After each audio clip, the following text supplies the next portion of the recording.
We are back. You are listening to Local Biz Now. I am Joe Vagnone. If it's Friday morning, your business matters. Ben McDonald is here with us. He is the owner of Skyward Ventures. Ben, thank you so much, buddy. I appreciate you doing this for us. Absolutely. I don't know how to introduce our next guest. I just, because all I do is smell all of this delicious stuff that's going on. So let me describe to you how we met. I don't know if you know this, but Lake Norman has an orchestra. And so I went to, because WSIC was one of the sponsors of the orchestra, and I'm a sucker for a silent auction. Right. And there was a bakery or a baker, I should say, that was offering a 3-layer, 3-tier cake on the silent auction. And I kept bidding on it because I was not you understand? I'm not going to lose. You understand Right, that? Don't you? There's a little competition to that. Yeah, that's right. I don't care what it cost. It was a cake, and I was going to win it.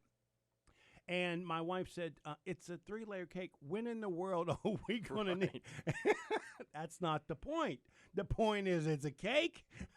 And you're going to win it. That's right, and I'm going to win it. So I won that silent auction, Yep. right? And so we contacted Keli, and she made us a beautiful cake for Christmas Eve. And she actually did it, even though she has not officially opened her business yet. Am I correct, Keli? That is correct. Yeah. So that's what kind of person she is, right? Right.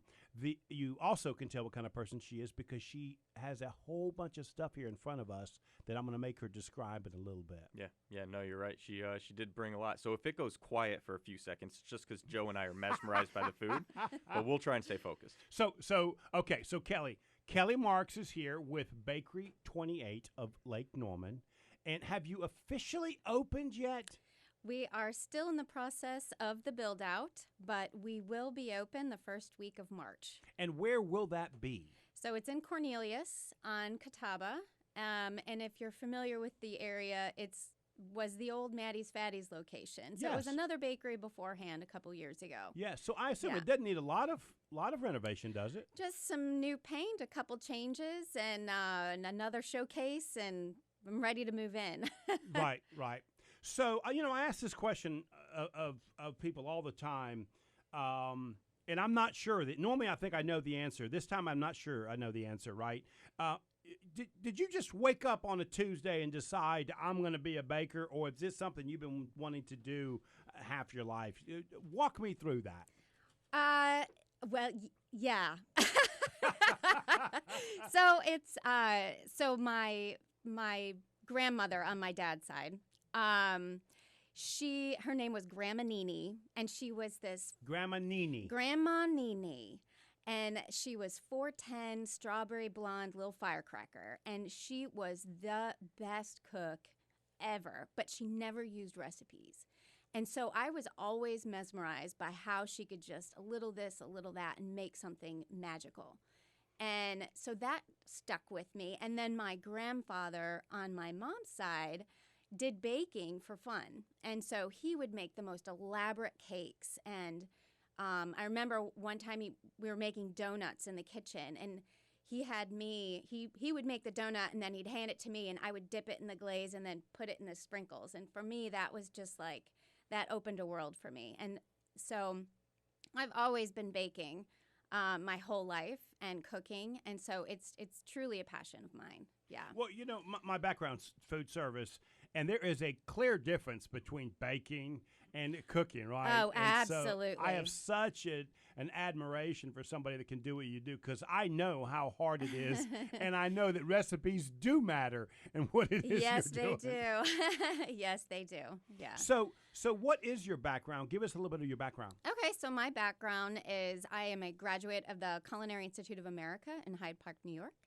And I have worked for some of the greatest French pastry chefs here in the United States. I'm very fortunate to say I've worked under 3 MOFs, which is the Milieu Ouvrier de France. It's like Whoa, say that again. the Milieu Ouvrier de France, and they are like the creme de la creme of pastry chefs from France. Ben, did you even remotely know that? I have never heard of them before. No. I picked up Ouvre de France, so Yeah. so But you would- back to the high school days of studying French. You would recognize it because they're the French chefs that wear the red, white, and blue stripes around their chef jacket collar. So, so they are superior in the industry. So I've worked under 3 of them. I worked at the Bellagio Hotel, opened the Paris Hotel. I worked in New York at Paillard Patisserie and Bistro, which was very, very famous. I even had my own bakery in downtown Chicago. I had 2 locations and did custom cakes and catering and retail, wholesale, that whole bit. So I sold those companies in 2011 and made a new life here in North Carolina. Why did you move to this area? Just for a fresh start, wanted something different. Really? Just Yeah. I think North Carolina's a spot to be in. I had come out to help another chef friend of mine, and he was, competing for his master's degree or his certificate for being a master cake designer. So I assisted him in that. I'd never been to Charlotte, and we were uptown, and I extended my stay for 5 days, and that 5 days, I fell in love with the city. And it was the first time, and I've moved like 16 different times. It was the first time I felt this was home. Wow. So 6 months later, I turned around and moved here. Yeah, and so I lived in Ballantyne for a couple years and was the executive pastry chef at the Ballantyne Hotel. And then shortly after, I met my husband, Tony, and we bought a house in Lake Norman. We use him to deliver and that sort of stuff is what it looks like. Oh, yes. He's a great help with the bakery. Yeah. And then we moved to Lake Norman and have a house there. And so I've been saying ever since I sold my bakery, this is something I really want to do. It moves me. I'm very passionate. So because I know a little something about the business, this is a really hard business because you take a raw product and then you've got to sell it at a retail level and it is perishable. If you do not sell, if somebody doesn't want it in a certain period of time, you got to throw it away and start all over again. Yeah. That's not easy to do. It's a very challenging business. Yeah. Can you talk about that sort of the challenges of operating a bakery? Oh my gosh. How much time do I have? From, hiring the talent to come work, having people Okay, sell. tell us the truth. Are you hard to work for? No, I think I'm a great manager. Okay. I like to okay. pull out the best in all my employees. Okay. And I see everybody's potential. So I like to tap into that because I think if you can make the employee see their potential and feel their greatness, and then they will perform for you. And so I'm constantly trying to help people up their game and stay at that high level. Another thing is trying to find somebody to work in the front that has as much passion about the product as I do. And know it. Because if I walked in and saw this stuff, I would have 7, 8 questions. Right. And you have to be able to answer that. Excuse me. And not everybody is familiar with like a dacquoise or a Paris-Brest or, even the term petit four, which is basically just a small piece of pastry, something sweet. Doesn't necessarily have to be that petit four that we're all used to seeing that's iced and it has like different layers. That's one type, but petit fours mean pretty little, I call them like little jewels. And which I will have in my showcase on a daily basis because basically everything at the bakery is going to be everything that I love. And I'm sharing it with everyone who comes in. So now I know your husband's over here, so don't think this is some kind of pickup line, but that would be my nickname for you, would be Petit Four, because I see you just like that. You're going to be a Petit Four for the Cornelius area. Oh, so let's take a you. break. When we come back, I want you to describe what it is you brought for us today. Absolutely. Because I want people to at least get some small idea of what I'm looking at here. Right. Okay. Your husband's ready to swing at me. That was not a pickup line. It's And we are back. You are listening to Local Biz Now. I am Joe Vagnone, and we have the delicious, delectable, delightful Petit Four of Exit 28. I'm going to give you that nickname whether you want it or not. I love it. So before I have you describe all of these delicious treats that you brought, if somebody wanted to reach you because you're not open yet, how can they do that? Right. So eventually we'll have our website at bakery28.com. That's being worked on right now, but they can contact me now at bakery28_LKN on Instagram and also bakery28 on Facebook. Okay, good. Okay, so why don't you describe some of these things that you have in front of you? And if you can, hold them for the camera. If not, then people are just going to miss out, Ben, aren't they? Yeah, they will. But I think we'll be able to get a few of them up. Okay, so you pick which one. Pick the one that I think is the cutest. Okay, so you've been having your eye on this one. Oh, I can't wait to eat that. Oh, that's going to be delicious with a cup of black powder coffee. There you go.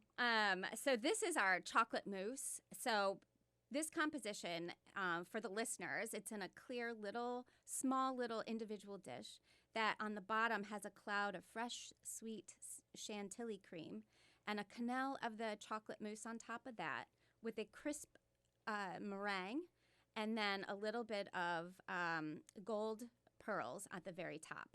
So she's not describing a dessert. She's just describing art at this point, right? It is just a different level. Whoa. What is the white thing that looks like feathers and that's going to fly away? So these are the meringue prints. So it's a crisp meringue that I dried in the oven, and then I took gold dust and did a swoop across the top of them. Gold dust. Mm-hmm. Okay. Only the best for you. Okay. And what was what Nakia was over here eating and kind of giving me the nan look because she knows I can't eat right now? These little delights. This is a classic Petit Four sec from France, and it's called a Krakow. And I just call them just flat out crack because these are. Well, that explains why Nakia was moving on. They are so addictive and so delicious. It's a light, crispy chocolate cookie, and then inside it has toasted hazelnuts, pistachios, and almonds. Nakia, was it good? Tell the truth. Yeah. It's my favorite cookie, and it does go really well with coffee. Yeah. And okay, then, what else you got over there? Okay, so then this treat right here, the French macaroons, which is going to be one of our big menu items. Right now I've created about 50 different flavors, and we'll have about 20 on hand at all times. So this is the s'mores French macaroon. So it's a chocolate flavored cookie, and in the middle it has a marshmallow buttercream, it has a graham cracker buttercream, and just a dot of fudge ganache. You know, Healthy Ben's been eyeing that one. I could tell he's been eyeing that one. Hey, this one's gluten-free, so... Whoa, that's perfect for you, Ben. That's my excuse as to why I can have it. Yeah, and then, so another big feature of ours is that custom cakes and case Which you do a beautiful job of. Just absolutely wonderful. Thank you. I urge everybody to go to your Facebook, and they can see all of the different types and styles of cakes that you have. It is phenomenal. Oh, yes. We do everything from sculpted cakes to being adorned with like sugar high heels and you name. I've done every kind of cake from a baseball field to a baseball glove, purses, wedding cakes. It's endless. So I'm making these available on a daily basis. Maybe not as sculpted, but just as beautiful, and the attention to detail and flavor is just amazing. I have a very extensive menu, and the one I brought today is called Blush Velvet. It's the little sister. Blush Velvet. Yeah. Do you come up with these names? You just make these artwork. names up. Of course. But this is Red Velvet's little sister. So it is a pink berry cake and layered with a sweet cream cheese frosting, and another layer has strawberry jam, strawberry diplomat cream, and fresh strawberries. You can't go wrong with this one. Ben, that could be healthy for you. It's got strawberries on it, That's so again, right. now that's my excuse for that one. I just need to find a different excuse for each one. Absolutely. So, and another fun one, like you can't have a bakery without having a pound cake. Would you believe that's actually one of my favorite cakes? Oh, I know it's really? simple, but it just is. Yeah. Oh, yeah. Sometimes simplicity is just absolute perfection. I think it's all the butter, but okay. So what's so special about this is even the most simple items that I'll have in my showcases, they are going to be just amazing, packed full of flavor, done really well. And this one, the pound cake, it's super light.